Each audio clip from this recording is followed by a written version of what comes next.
Welcome to today's Explainer. We're unpacking a genuinely grounding approach in psychiatric rehab today, one that completely shifts how we think about mental health support. We're going to explore exactly how some incredibly dense psychological theories were turned into a very safe, highly practical space for recovery. Okay, let's dive right into this. Now, why start with a massive number one? Well, because the research we're unpacking today isn't just another study.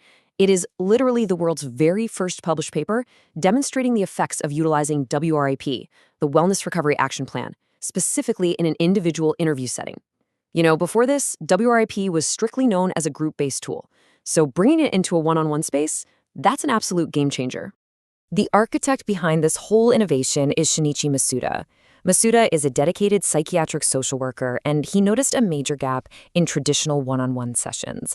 He saw that clients often felt this intense pressure and, understandably, hesitated to open up. He realized the standard interview environment desperately needed a creative overhaul to actually help clients comfortably express their true selves. So, the crucial point here is how this entire new style is anchored in strong empowerment perspectives. What does that actually mean? It means viewing a person's individual strengths as a tangible energy source. It's also deeply rooted in rights advocacy and the sheer value of person-centered planning. And all of this is tied together by a truly inclusive mindset, one that recognizes and deeply respects human diversity. Let's move along and see how this builds, bringing us to the psychological engine of the interview. The first major effect relies on Edward Deci's self-determination theory. In plain English, this operates on the idea that giving a client autonomy, actually allowing them to make their own choices and form their own intent, dramatically boosts their internal motivation and self-efficacy.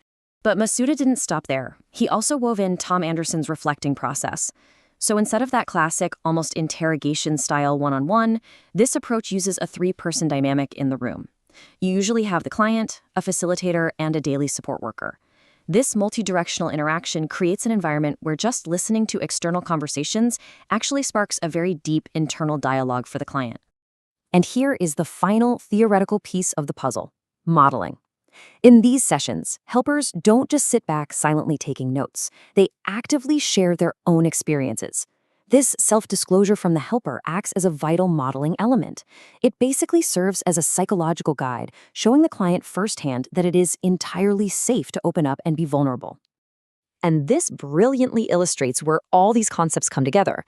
The actual 2018 paper details how Masuda translated these dense psychological theories into a highly practical environment. By actively using RAP-specific components, the conversation completely shifts away from just hyper-focusing on the client's problems. It turns the interview into a collaborative, almost game-like space where everyone shares on equal footing. The results spanning the initial 2018 study and later findings were just phenomenal.